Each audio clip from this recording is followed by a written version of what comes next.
फूल कहते हैं चमन बदलेंगे, फूल कहते हैं चमन बदलेंगे, सितारे कहते हैं गगन बदलेंगे, सरहद की खामोशियां कहती है लाशें वही रहेगी, सिर्फ कफन बदलेगी। तो चलिए, आज का क्लास आपके लिए बहुत ही इंपॉर्टेंट होने वाला है, क्योंकि आज की क्लास में मैं काव्य खंड का पहला चैप्टर पढ़ाने जा रहा हूं। पहला चैप्टर नाम है करबक, नाम है करबक। और यहां से आपके एग्जाम में लेखक का परिचय से क्वेश्चन आता है और भावार्थ, ठीक है, जो आप देख रहे हैं इसका भावार्थ, कविता का भावार्थ से भी क्वेश्चन आता है। तो दोनों पर बात करेंगे, दोनों पे गौर करेंगे, ठीक है। और मैं इसको एक्सप्लेन भी कर दूंगा, लिख भी दूंगा, ठीक है, लिखा हुआ है, ठीक है ना। इससे क्या होगा कि आपको एग्जाम में जरा सा भी टेंशन नहीं होगा, सब चीज पहले से पता रहेगा, ठीक है। तो शुरुआत करते हैं आज की क्लास का। कलम लीजिए, कॉपी लीजिए और तैयार हो जाइए। और एक और बात, लेक्चर को आप लोग सुनते नहीं है, सीधे लास्ट में करके स्क्रीनशॉट मार के लिख लेते हैं, तो उससे हो जाएगा। और उसके बाद मोबाइल चलाते हैं, है ना, सीरियल देखते हैं, ठीक है। नहीं, लेक्चर पूरा सुनिए, उससे क्या होगा कि आपका पूरा का पूरा कंप्लीट अभी का भी, ठीक है ना। तो चलिए स्टार्ट करते हैं। करबक जो है, सबसे पहले जानेंगे, करबक जो है अवधी भाषा में लिखा गया है। अवधी भाषा, कौन सा भाषा? अवधी भाषा में। पूछता है एग्जाम में, करबक चैप्टर कौन सा भाषा में लिखा गया है? तो अवधी, याद रहे, अवधी भाषा में। ये पहला ऑब्जेक्टिव आपके यहां से बन गया, अवधी भाषा में लिखा गया है करबक, ठीक है, काव्य खंड। इसके राइटर का नाम है मलिक मोहम्मद जायसी। क्या नाम है? मलिक मोहम्मद जायसी, ठीक है, मलिक मोहम्मद जायसी। इनका जन्म कब हुआ? इनका जन्म हुआ है 1492 में, 1492 में। और निधन कब हुआ? 1548 में। और यह अनुमानतः है, अभी वाला बात थोड़ी है, किसी का जन्म हुआ लिख लिए, ठीक है, अब बर्थडे बन गया, ठीक है। तो पहले क्या था कि अंदाज पे, तो ये सब अंदाज पे है, लेकिन एग्जाम में आएगा तो आपको 1492 लिखा रहेगा, उसमें आप टिक मार दीजिएगा। और निधन कब है? 1548, ठीक है, यहां तक कंप्लीट। अब मलिक मोहम्मद जायसी को बहुत नाम से जाना जाता है। कब क्या? सुनिएगा, मलिक मोहम्मद जायसी जी को सूफी कवि भी कहते हैं, सूफी कवि भी कहते हैं। मलिक मोहम्मद जायसी को सूफी कवि कहते हैं और प्रेम मार्गी शाखा के कवि भी कहते हैं, प्रेम मार्गी शाखा के कवि भी कहते हैं, प्रेम मार्गी, ठीक है।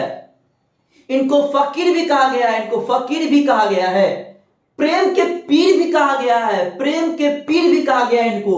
और भक्ति काल के ये कवि हैं। वाह, देखेंगे, सूफी कवि, प्रेम मार्गी शाखा के कवि, फकीर, प्रेम के पीर और भक्ति काल के कवि है। इतना खाली एक नाम का परिचय है, देख रहे हैं ना, इतना नाम से इनको जानते हैं, इतना से इतना ऑब्जेक्टिव बन रहा है, ठीक है ना, इंपोर्टेंट।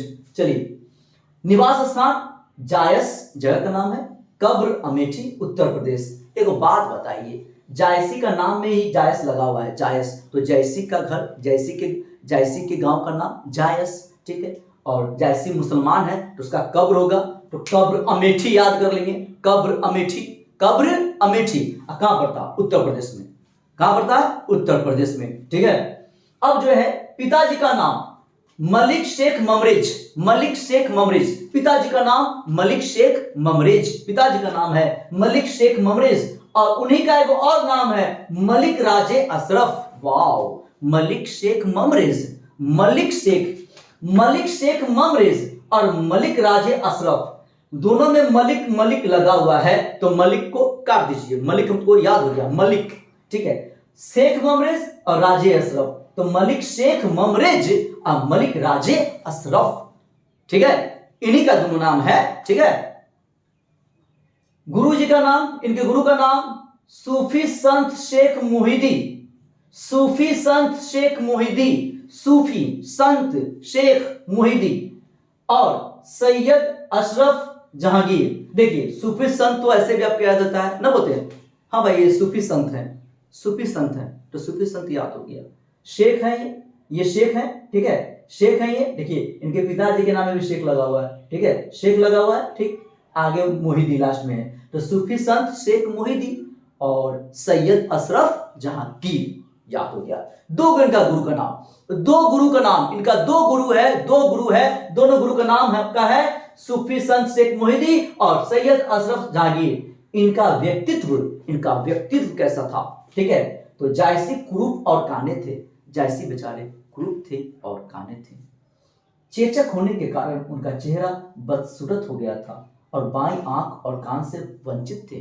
चेचक होने के कारण, चेचक नहीं हो जाता है, चिकन पॉक्स, ठीक है, इनको हो गया था, वो होने के कारण उनका चेहरा बदसूरत हो गया था, जहां तहां धब्बा दाग बच गया था पूरा मुंह में, ठीक है, तो चेहरा बदसूरत हो गया था, ठीक है। और उसी के कारण जो है ना बाईं आंख और कान से वंचित हो गए थे। बाईं आंख से नहीं दिखाई दे रहा था, कान से नहीं सुनाई दे रहा था, इतना इनको पीड़ा था, फिर भी काव्य लिख दिए, कविता लिख दिए। सोचिए कि हम आप लोग क्या करते हैं, कुछ नहीं करते हैं, इतना दिक्कत होने के बावजूद भी इतना चीज करती हैं, ठीक है।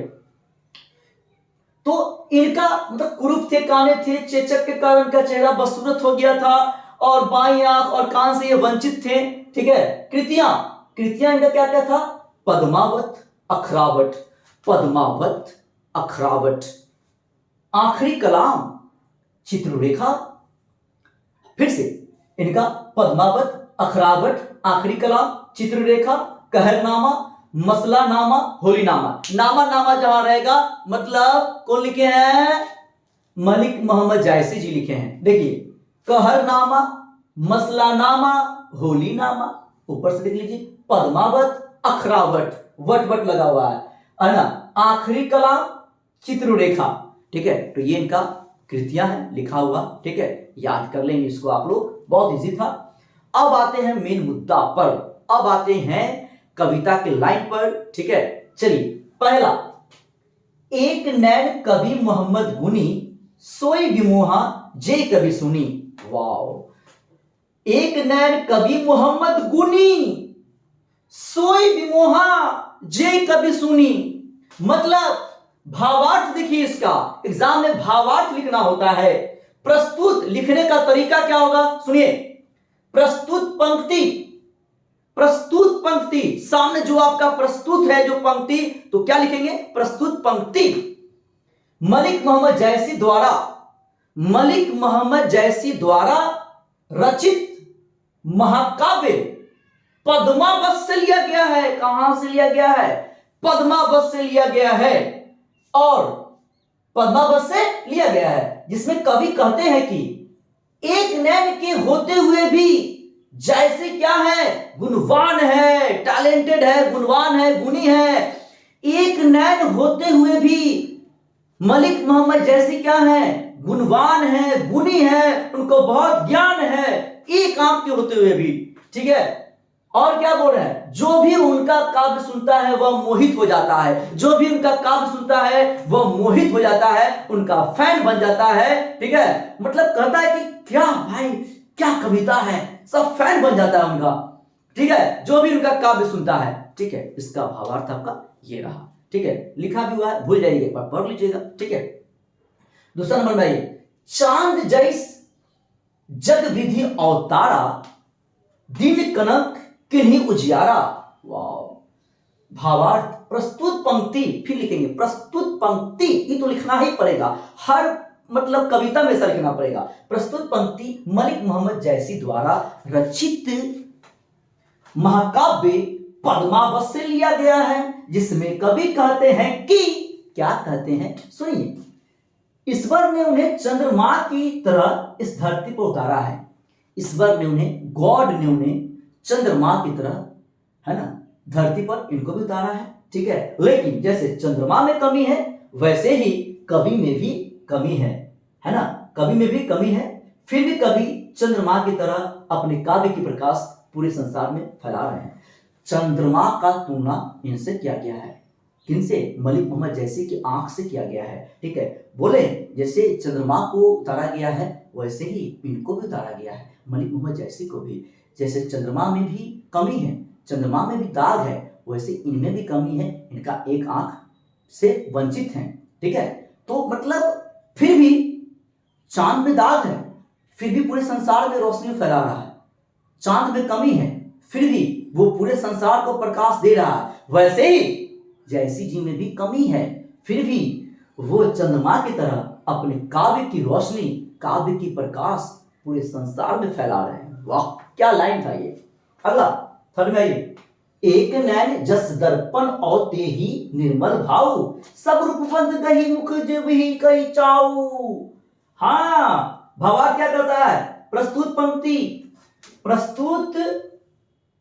पंक्ति मलिक मोहम्मद जैसी द्वारा, ये तो लिखना ही पड़ेगा, प्रस्तुत पंक्ति मलिक मोहम्मद जैसी द्वारा रचित महाकाव्य पद्मावत से लिया गया है, जिसमें कवि कहते हैं कि, क्या कहते हैं बोलिए, क्या कहते हैं बोलिए, कहते हैं कि वे एक नैन के होते हुए भी दर्पण की तरह निर्मल और स्वच्छ भाव वाले हैं। एक आंख के होते हुए भी मलिक मोहम्मद जैसी जो है निर्मल है, स्वच्छ भाव वाले आदमी है, जरा सा भी दिल में छल कपट नहीं है, निर्मल है, स्वच्छ है, ठीक है।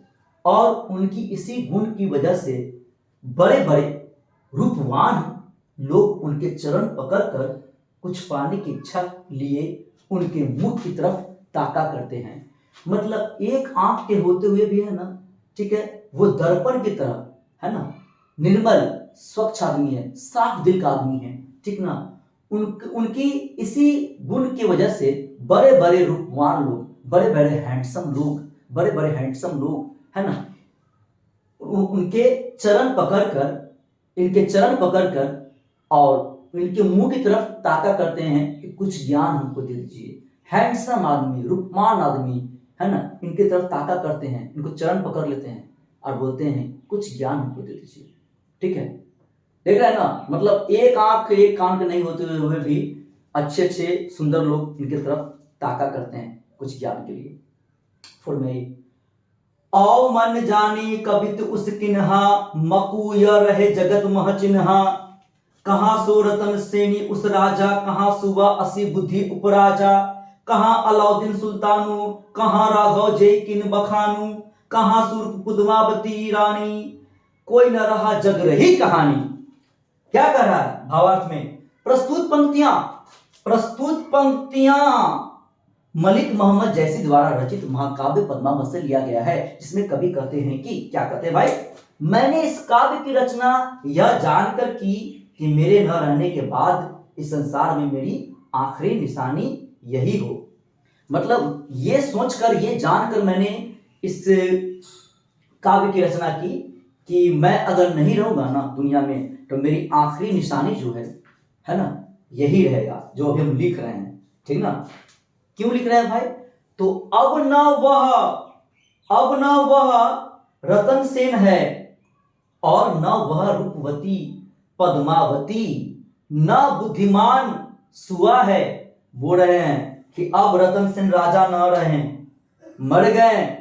अब वो रूपवती जो अपने आप को बहुत सुंदर समझती थी, पद्मावती रानी है ना, पद्मावती भी नहीं रही, वो भी मर गई, दुनिया से चली गई। और न रहा बुद्धिमान सुआ, बुद्धिमान जो सुआ जो अपने आप को समझता था, ठीक है, वो भी नहीं रहा। न रहा राघव चेतन भी नहीं रहा। और न रहा सुल्तान अलाउद्दीन जो था राजा, वो भी नहीं रहा, ठीक है।